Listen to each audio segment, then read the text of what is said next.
విశ్వాసమునకు కర్తయు దానిని కొనసాగించువాడునైన యేసు వైపు చూచుచు. హెబ్రీయులకు రాసిన పత్రిక 12వ అధ్యాయము 2వ వచనంలో ఈ మాట కలదు.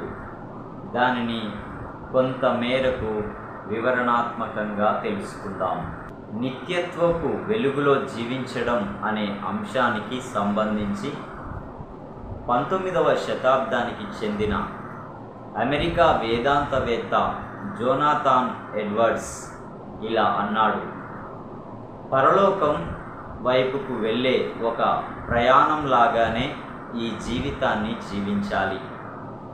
ఈ ప్రయాణం చెప్పనశక్యమైన గొప్ప సంతోషంతో ముగుస్తుంది.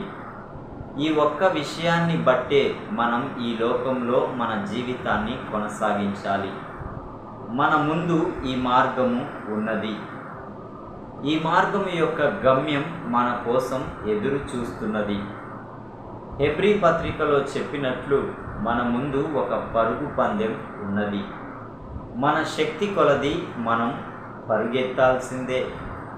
హెబ్రీ పత్రిక రచయిత చెప్తున్న విషయాన్ని మనం అర్థం చేసుకోవాలంటే యూజిన్ పీటర్సన్ అనువాదం చేసిన ది మెసేజ్ బైబిల్లో 2-3 వచనాలను చదవడం ఎంతో ఉపయోగకరంగా ఉంటుంది.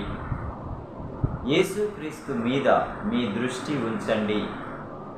మనం పరిగెత్తుతున్న ఈ పరుగు పందాన్ని ఆయన ఇదివరకే ప్రారంభించి ముగించాడు. దాన్ని ఆయన ఎలా ముగించాడో అధ్యయనం చేయండి. ఆయన తన మార్గంలో ఎన్నడూ తప్పిపోలేదు. తన మార్గాన్ని మరువలేదు. ఎదురైన ప్రతిదాన్ని ఆయన భరించాడు. నీ విశ్వాసంలో నీవు నీరసపడ్డప్పుడు ఆయన పరుగు పందెమును మరోసారి జ్ఞాపకం చేసుకో. ముఖ్యంగా ఆయన భరించిన సుదీర్ఘ రాగద్వేషాలను.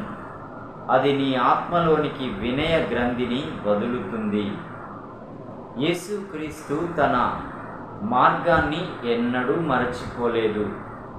గొప్ప ఆసక్తితో ఆయన తన గమ్యస్థానాన్ని చేరుకున్నాడు. మనం ఎక్కడికి వెళ్తున్నామో తెలియకపోతే సరిగా పరిగెత్తలేము. మనలో చాలామందికి మనల్ని ప్రేమించే కుటుంబ సభ్యులు, స్నేహితులు ఉన్నారు. ఈ విషయంలో మనం చాలా అదృష్టవంతులం. కానీ వారు కూడా మనల్ని విఫలం చేసే అవకాశం ఉన్నది. వారు అలా చేసినప్పుడు మనకు చాలా ప్రత్యామ్నాయాలు ఉంటాయి. జీవితంలో ఇలా జరగడం సహజం. నేను ఈ విషయాన్ని భరించాల్సిందే అని మనపై మనం జాలిపడుతూ బాధను దిగమింగుకుంటూ ఒకలాంటి నైరాశ్యం, నిస్పృహలోనికి వెళ్తాము.